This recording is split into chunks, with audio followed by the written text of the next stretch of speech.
Hello friends, welcome to SP Padmi channel.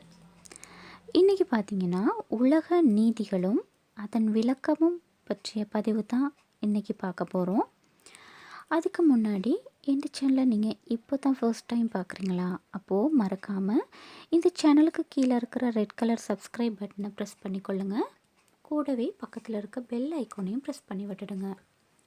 Okay, வாங்க வீடியோக்குள்ளே போகலாம்.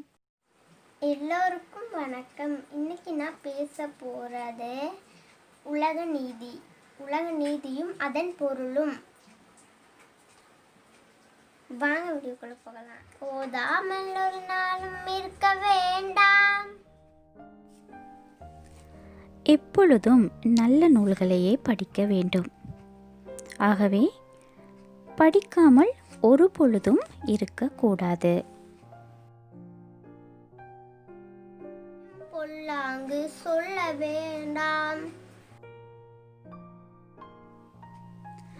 நாங்கள் எல்லோரிடத்திலும் மனம் மகிழும்படியான நல்ல சொற்களையே சொல்ல வேண்டும். ஆகவே நாங்கள் ஒருவர் மனம் வருந்தும்படியாக தீய சொற்களை சொல்லக்கூடாது.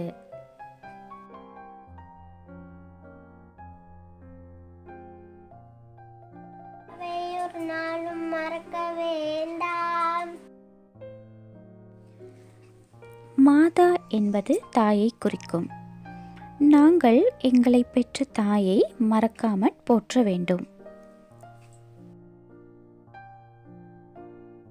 விட்டு புற சொல்லி திரிய வேண்டாம்.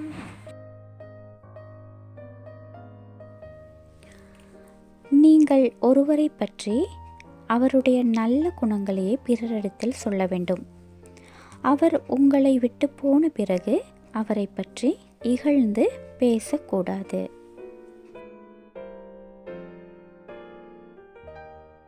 நெஞ்சார பொய்த்தனை சொல்ல வேண்டாம்.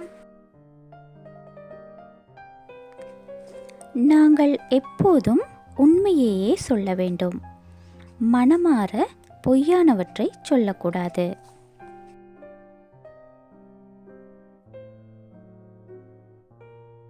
மனம் போன போக்கெல்லாம் போக வேண்டாம்.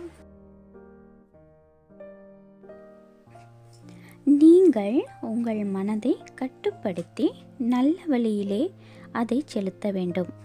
கட்டுப்பாடு இல்லாமல் உங்கள் மனம் விரும்புகின்ற வழிகளில் எல்லாம் சென்று துன்பப்படக்கூடாது.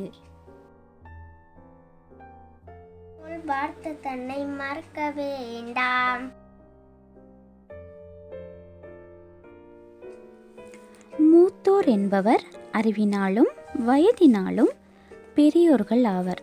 அவர் தாய், தந்தை, தமையன், ஆசிரியர், அறிஞர் ஆவர். அவர்கள் சொல்லும் வார்த்தைகள் நன்மையே தரும்.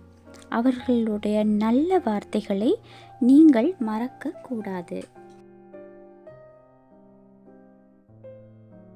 தாமற்கர்மங்கள் முடிக்க வேண்டாம்.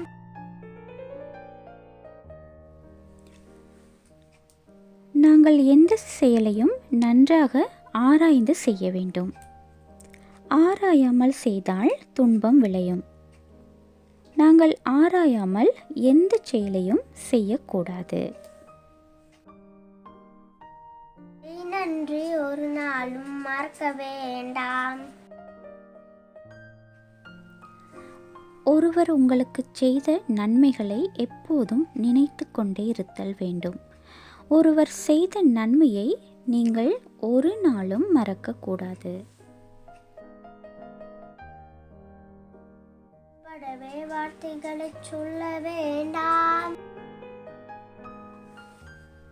நாங்கள் எப்பொழுதும் கேட்பவர் மனம் மகிழும்படியான விடயங்களையே சொல்லுதல் வேண்டும். மனம் நோகும்படி எதனையும் சொல்லுதல் கூடாது. எனவே நாங்கள் கேட்பவர் மனம் புண்பட்டு வருந்தும்படியான கடும் சொற்களை சொல்லக்கூடாது.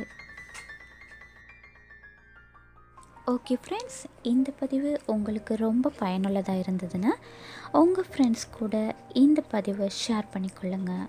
Okay, thank you. எங்கள் அம்மா சேனலுக்கு மறக்காமல் சப்ஸ்கிரைப் பண்ணுங்கள்.